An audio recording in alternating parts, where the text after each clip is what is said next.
What is going on? What is going on, people? This is your boy Dentarius Lock coming at you guys with another episode of NBA Fast Break. Now that NBA is getting very tight, now we're kind of done with we're past the um NBA playoffs.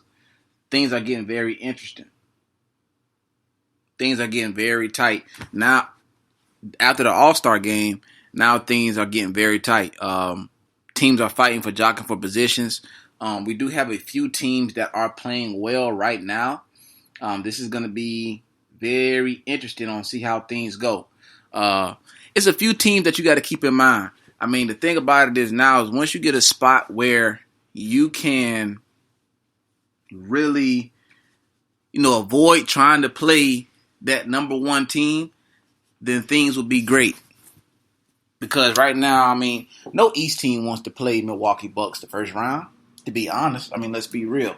You can face other teams, but playing this team first is something that you do not want to do. Facing Giannis and them boys, I mean, you see what they did to OKC, the Oklahoma City Thunder, just a couple days ago, or actually yesterday. They blew them out and sat the fourth quarter. Like, who wants to deal with that on a consistent basis? So right now, that's a team that you don't want to face at this moment. So right now, like I said, jockeying for position is very huge, very, very huge. You got to know how important that is for many players or many teams. I mean, you're looking at these spots. You're thinking about the different positions that they could be in. Now you're getting a chance where every game counts at this moment. So right now we do have a couple matchups tonight. We do have the Nets versus the Heat. And I want to talk about that for a minute, being the fact that the Heat are actually leading right now by 8. The Nets are in a situation where if they continue to lose games, there's a chance that we may see them don't make the playoffs. There's a huge chance of that. And it's crazy because they have a solid team. You do have Kyrie, who's supposed to be a huge piece, but it seems like him and Kevin Durant are planning to sit out and plan for the following year. But that doesn't help anything at all. You're going to leave those guys out in the straight like that for Kyrie to, sit here and have surgery now. They make the playoffs. What is Kyrie going to do? Try to show up later on in the playoffs? Nah, it doesn't work like that. So this is going to be very interesting how this turns out. But at the moment, like I said, with the Brooklyn Nets losing, this is going to drop them to 26-33. And that's terrible for them. I mean, right now they did make that huge trade or sign a trade with Golden State with D'Lo. Then they sent D'Lo to the Timberwolves, which was crazy as hell. But the Nets have a solid team. But they are running against a team that is 37-22 right now in the Heat. Now with the Heat is proving to us that Pat Riley is a great all-around NBA player, coach, anything that you can think of. This guy does it all. Because right now, he has already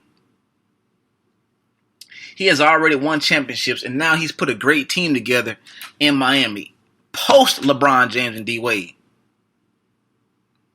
Some people didn't like the fact that how Jimmy Butler acted when he was in Philly, and when he acted in Minnesota by calling a bunch of those guys soft and stuff like that. But Pat Riley liked who he was, picked him up, and now look at the bigger difference that he's making. He's the glue to that team with Bam, but this team is very young and they look very solid at this moment. I mean, right now, Bam looks like a huge steal right now, being the fact that you sent Whiteside on his way.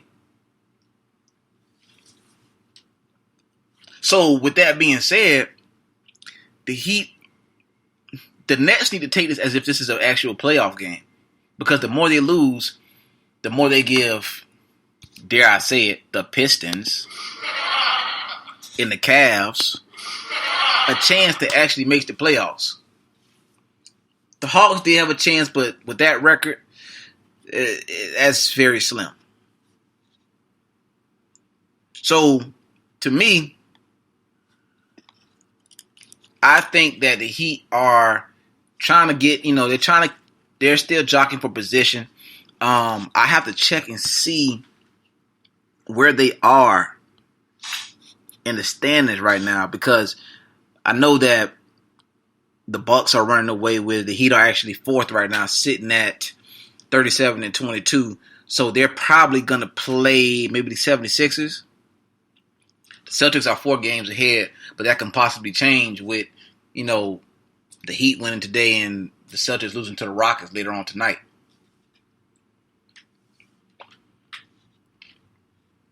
So this is something that we have to watch for.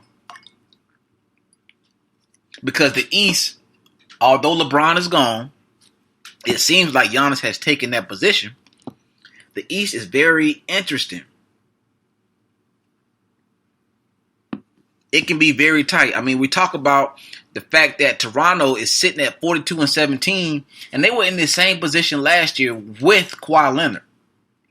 Now we give the credit to Kawhi Leonard for being bored, man, getting them, this far last year, winning the title. But Pascal Siakam, I hope I said that, Pascal. I'm sorry if I didn't. He's improved a lot, a hell of a lot. And this team is playing without a former defensive player and Marc Gasol right now. So for me, those two teams, and then you got the Celtics sitting about 1 game behind the Raptors. The Heat, they slick might have a chance to kind of move from 4-2. Now, it's not going to be easy. It's definitely not going to be easy.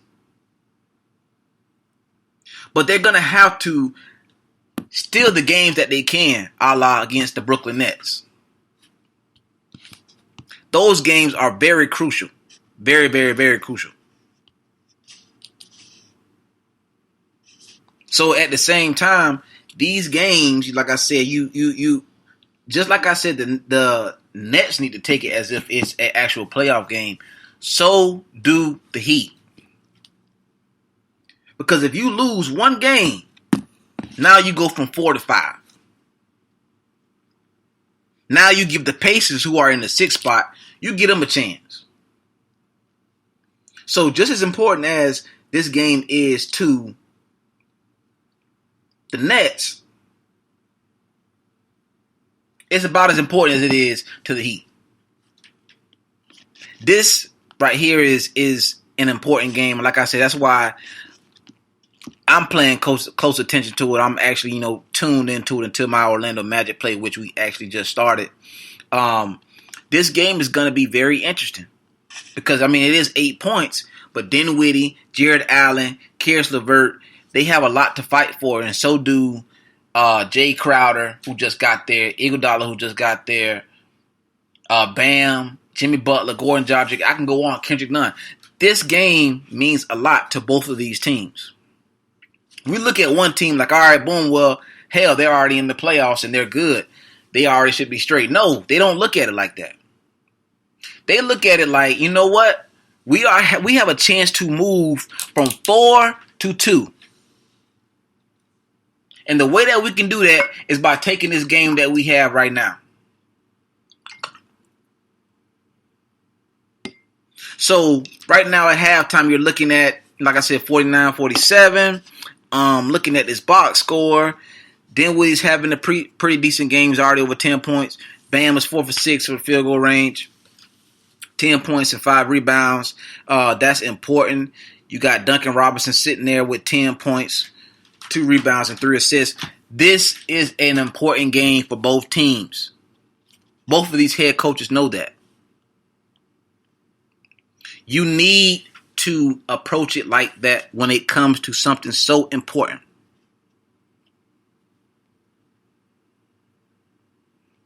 This is going to be one of those games where If the Nets lose, they possibly may get bumped out. This is one of the games where they lose, they look back at, well, you know what? Damn, we did lose to the Heat that Saturday night. That game was a big difference. But now, the Heat, they win, they move up. Oh yeah, you remember that game that was kind of tough against the Nets?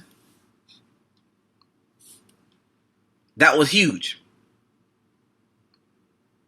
So keep an eye on that, because that's something that, like I said, is very, very important. So now we have another game, the Pacers and the Cavs. Oh my goodness, talk about the Pacers and the Cavs. The Cavs. Somebody tell me what they're doing. Somebody please tell me, what are the Cavs doing with this team? Now they have Tristan Thompson, Andre Drummond, Kevin Love, and Larry Nance. And that's just the big men on this team.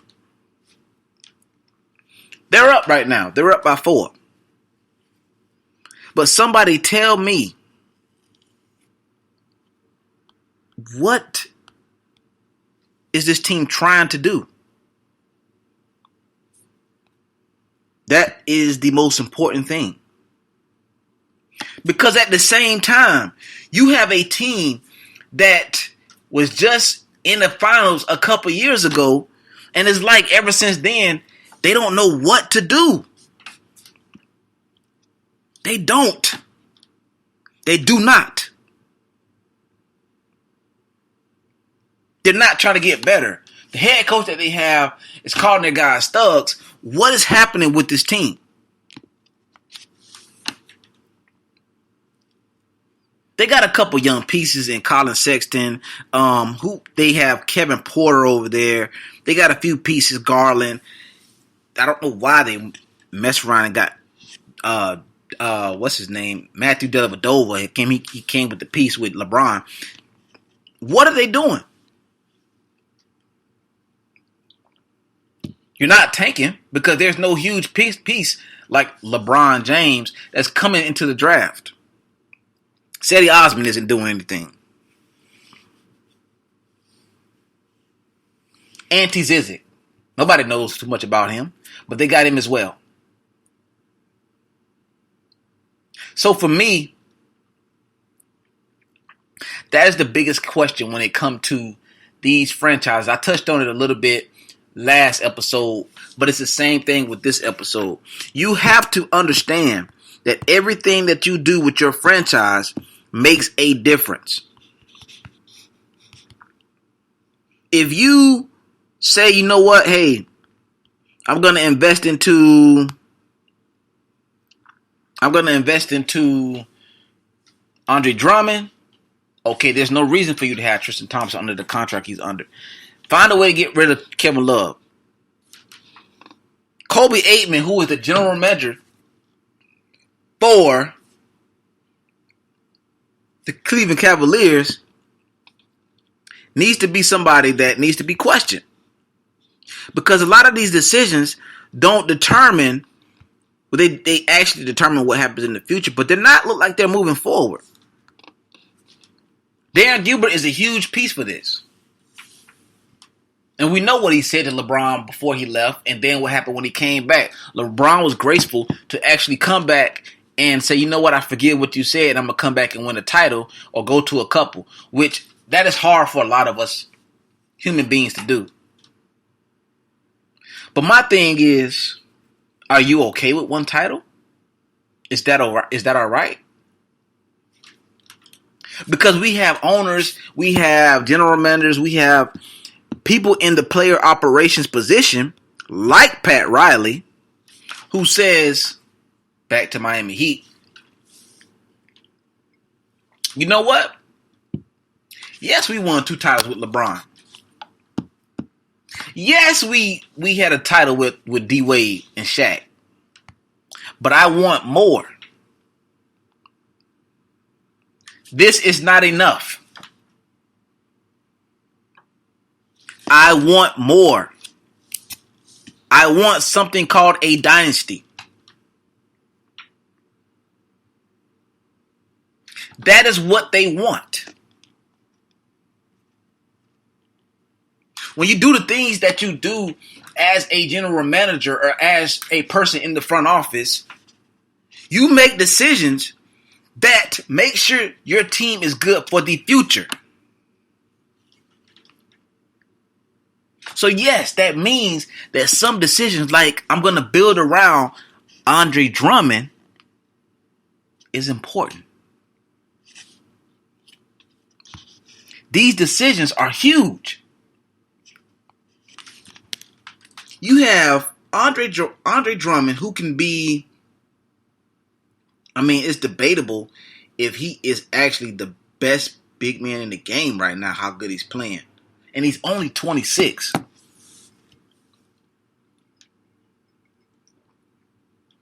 Listen to that, guys. He's only 26. Listen to it again. I don't think you understand what I said. He's only 26. This is one of the best rebounders in the game. We're not talking about a Tristan Thompson who looked great with LeBron, who looked great with Kevin Love.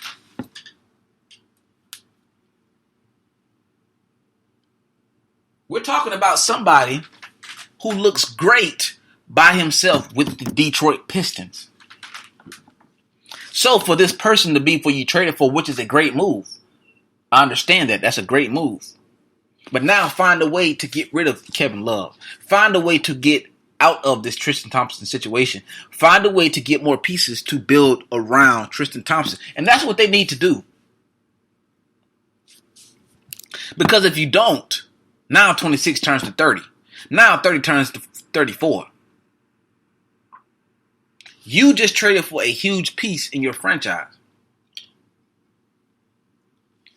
Now, what do you do to make sure that helps your franchise moving forward? Well, first of all, you have to answer the question to what do you want to do with this franchise? Are you trying to win a championship? Or are you okay with being mediocre? Mediocre, in my mindset, is not fine. I'm a former professional track athlete myself. The way that I work, I'm a former professional athlete. The way that I work when it comes to being successful, I want to be dominant. I expect greatness. So when it comes to being a person that goes about making business decisions on your team, you expect greatness at all times. Therefore, your centerpiece for Cleveland is Andre Drummond. Build around him. You have a solid piece with Colin Sexton and Kevin Porter. You keep those. Everything else can go for sale. And it's not because they're not good enough to be on your team. It's not that. It's the fact that, are they helping you get to the playoffs? Are they helping you get to where you want to be in the playoffs? Are they helping you make those moves? If they're not, if they're complaining, let them go. Find a way to get them out of your franchise, because success and greatness is what you should strive for. Not just one championship with LeBron. Not just a couple NBA finals with LeBron and Kyrie. No, that's not how this works. So Dan Gilbert and Aikman needs to figure out what they want with Andre Drummond. I know the Lakers are loaded. I know the Clippers are loaded. I know the Giannis in Milwaukee looks amazing right now. But that doesn't mean that you discount the fact that you can also have a chance to compete for a title with a stud like Andre Drummond. Build around this guy.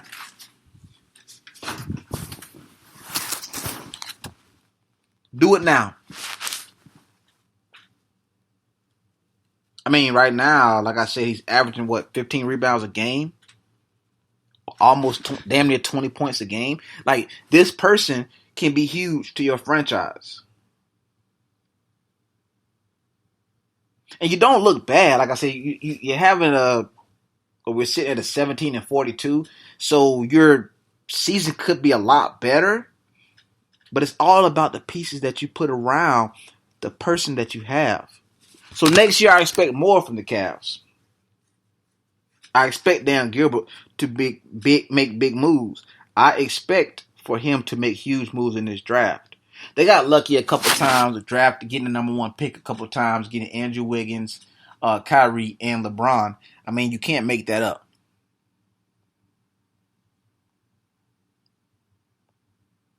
But being in a mediocre team, we're not having that. That's not I I would that's not something that I'd be a fan of. Now, I want to touch on the Pacers because this team at one point had Frank Vogel and they also had Paul George. So they were going, at it back and forth with the Cavs back when they had LeBron James. They were going back and forth. This was a game that many people didn't really have too much faith in, but they had David West. They had, a couple pieces there. But now they're actually playing the Cavs tonight. They have a pretty solid team. You're looking at Sabonis, T.J. Warren, Miles Turner, Malcolm Brogdon, Oladipo. That's just the starters, right? They have a couple people like, Doug McDermott. T.J. McConnell is a pretty solid player, off the bench. He's a good six man. And you got Justice Holiday and also his brother, Aaron Holiday. So this team is somewhat put together very well. Sitting at 35-24, Victor Oladipo is just coming back from a huge injury that he had last year. This team can make a lot of big new moves. Now, their hugest problem is the inconsistency at the 4 and the 5 position. They're sitting at 35-24, like I said. They are the sixth seed right now in the playoffs. They're solid. But with inconsistent play, you don't last too long in the playoffs with that. Oladipo went on Undisputed one day and he actually said, that the Pacers were going to be healthy, that this was going to be a team to reckon with, not thinking too much of the fact that Giannis and them boys are doing what they're doing. The Raptors are looking very well, and the 76ers still have Embiid and Ben Simmons. The Pacers coach, Nate McMillan, hasn't really said too much. He's a former basketball player. He's a great coach. But this team right here, he's put together well, and they have a defense, which is what you need in the NBA when it comes to a 7-game series. That's huge. Brogdon is a player that not necessarily has great games, but he will show up from time to time. That's the great thing about him.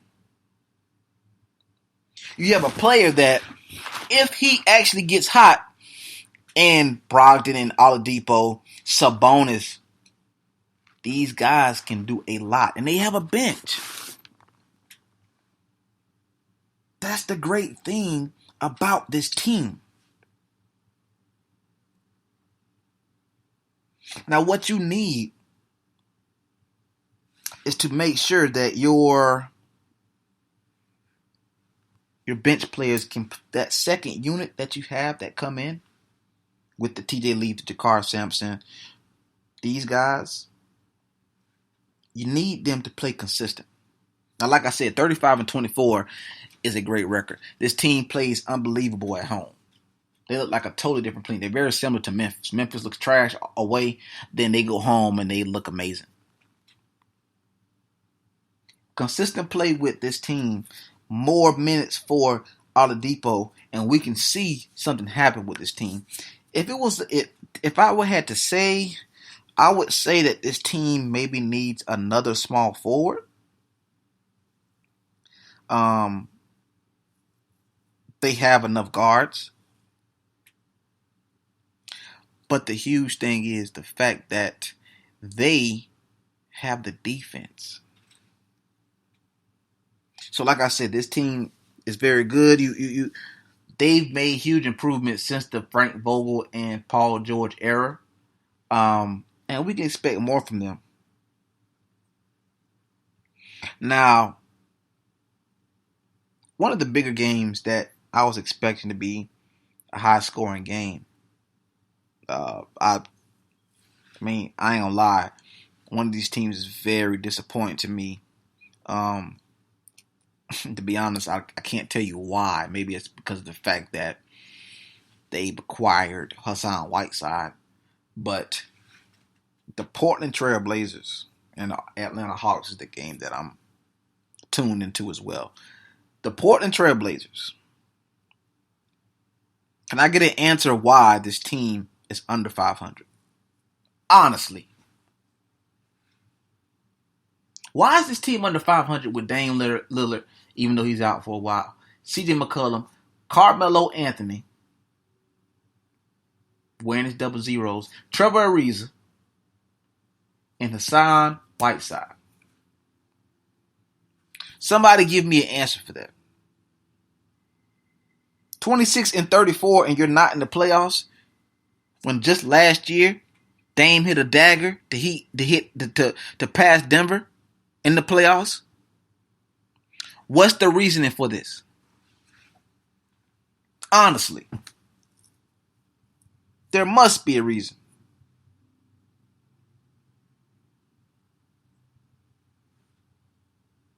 Because this team has all the pieces. Is it the players or is it the coach? It can't be the players. Not to me. I mean, you got Melo. You got Dame, who's one of the greatest shooters. You got CJ McCollum. So what's the problem?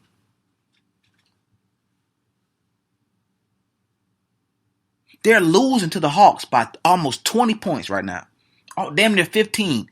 They're losing 71-84 to a Hawks team who is 18-43. I need answers. I don't get it. Now, yes, they don't have Damian Lillard tonight. Okay. CJ McCollum's still there. What about Trevor Ariza? They just traded for him. Melo?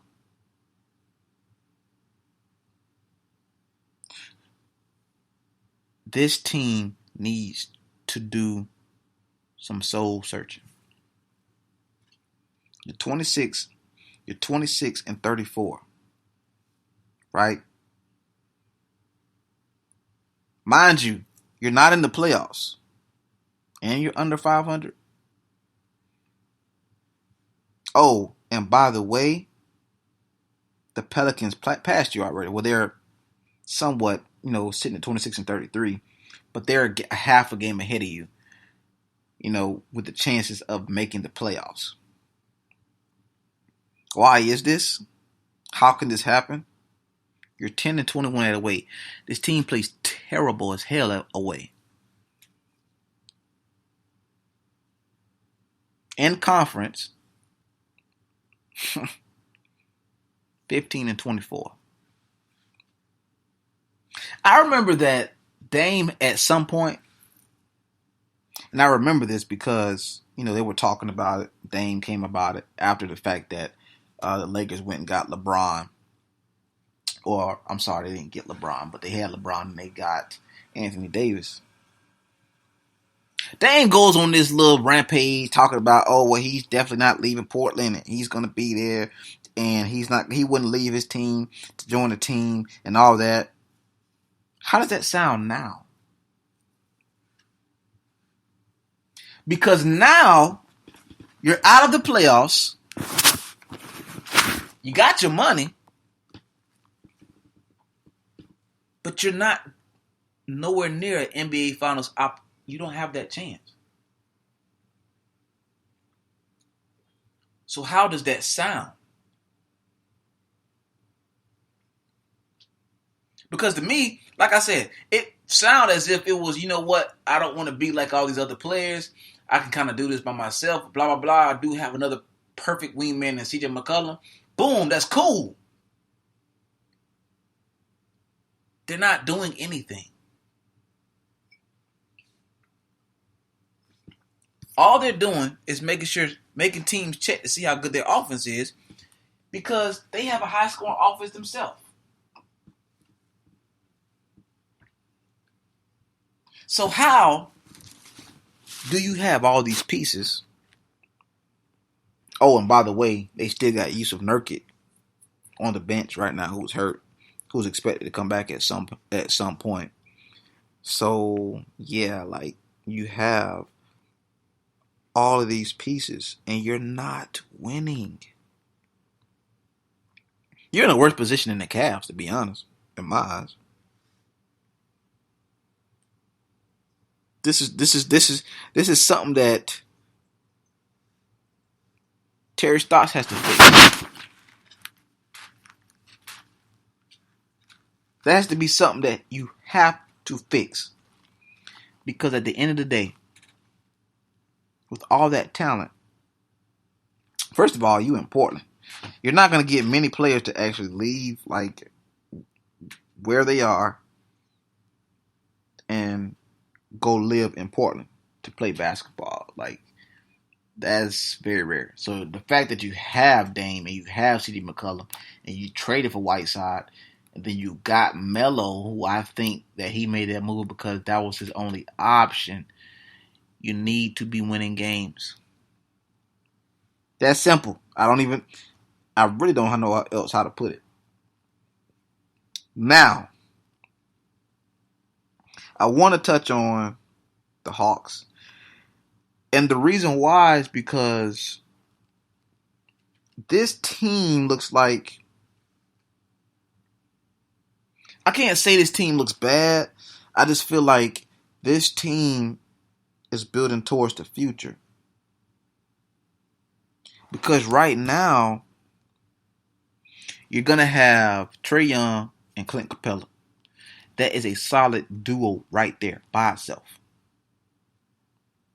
You sign Clint Capella to a decent deal.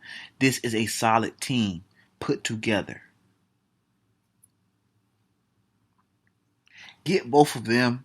You got Kevin Huerter, who's having an outstanding game tonight. He's having a hell of a game.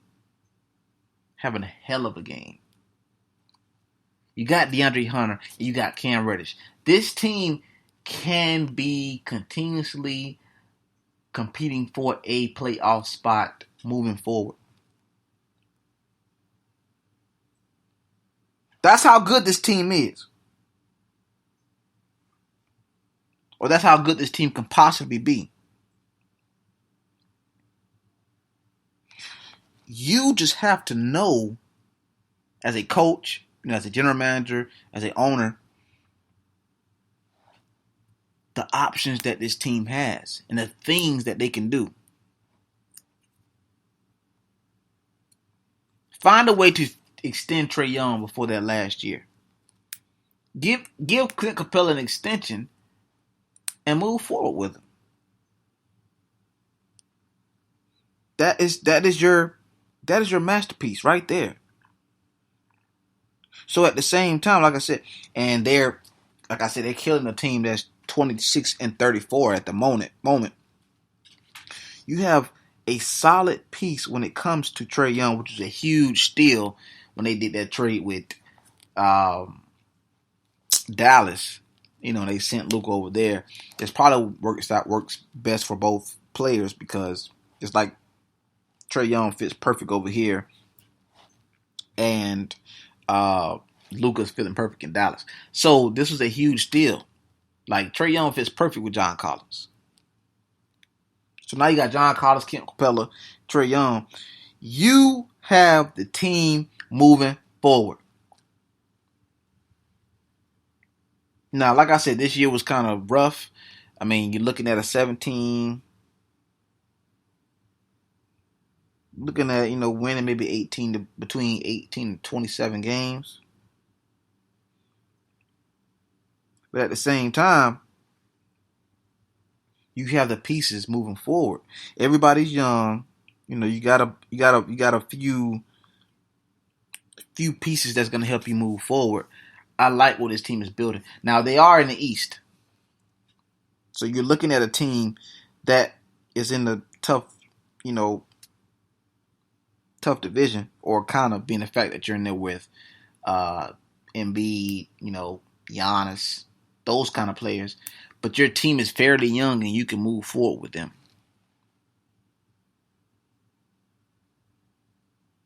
With that being said, the Hawks need to make a move at a big-time free agent. You make a move to a big-time free agent, this can change your franchise.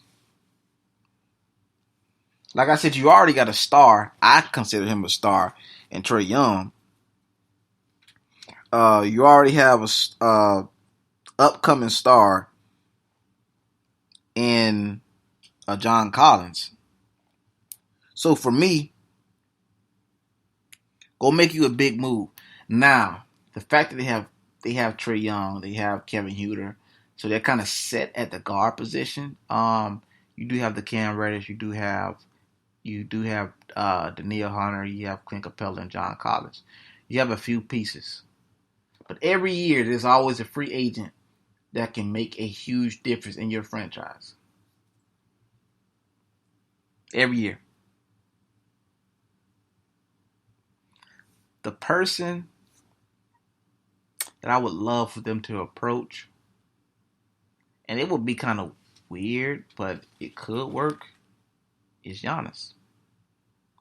Now, I did say last show there's a huge possibility that Giannis does find a way in LA, but the fact that he can be that person that helps grab the boards, and he can be your dish man. He can be that person that grabs the board and dish it to Trae Young to pop the threes that he do at all times, or dish it to Kevin Huerter. That makes it a lot smoother. Now, you do have, like I said, a young team, but all of these guys would not mind sharing minutes and find a way to make it work. This is what we call franchise changer if you do that. Now, like I said, it is a team that, looking at about 17 to 20 games, now you just have to find a way to make it bigger than that. So this team, like I said, moving forward, this team going to be great, but just give it time.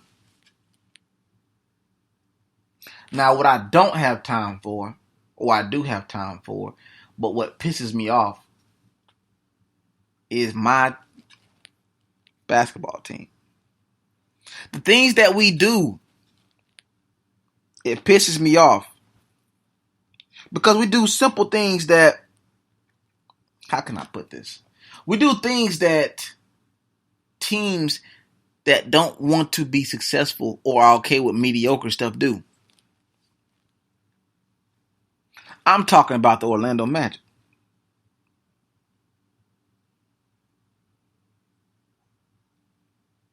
This team does a couple things or a couple moves and make it seem like they just changed everything that's going on in Orlando.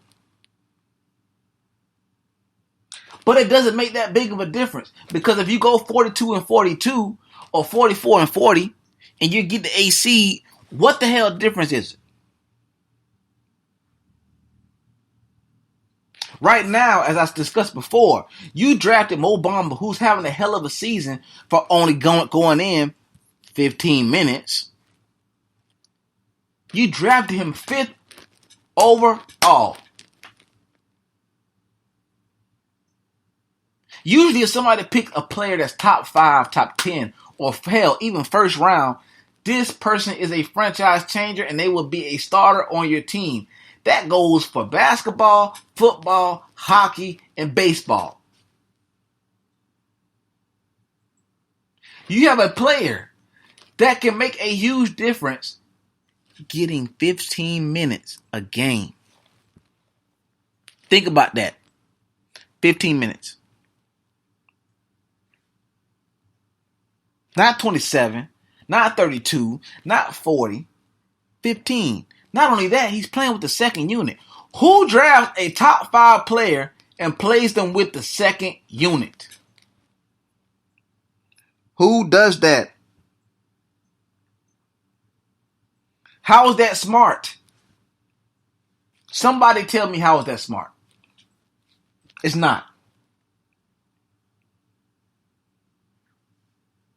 So at the same time, when it comes to big decisions, franchise players, owners, general managers, coaches, one decision can affect your franchise for 10 years. You go draft Mo Bamba, but you go sign Vooch to a 4-year, $100 million contract. So now you have two centers, and you still need a guard.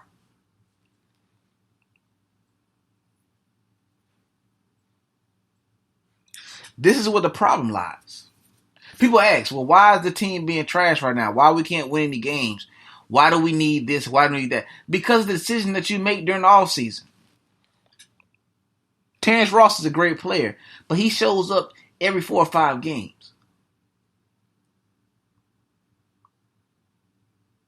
And Fortier, great player, shows up every 4 or 5 games.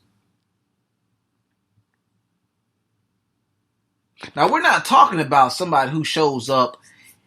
We're not talking about somebody who shows up and then they just disappear right after. We're talking about a person that shows up one game and then they're nowhere to be seen for a week. We're not talking about the fact that they beat teams like the Pistons, who struggle against every position, the Timberwolves, who struggle against centers, pop big men. That's why Eric Gordon had his triple-double. When it's time to play big teams like the Raptors, Vooch is nowhere to be seen. These decisions by this front office is huge. Some players that you get, although they can make a huge impact, everything that you do with them is very important.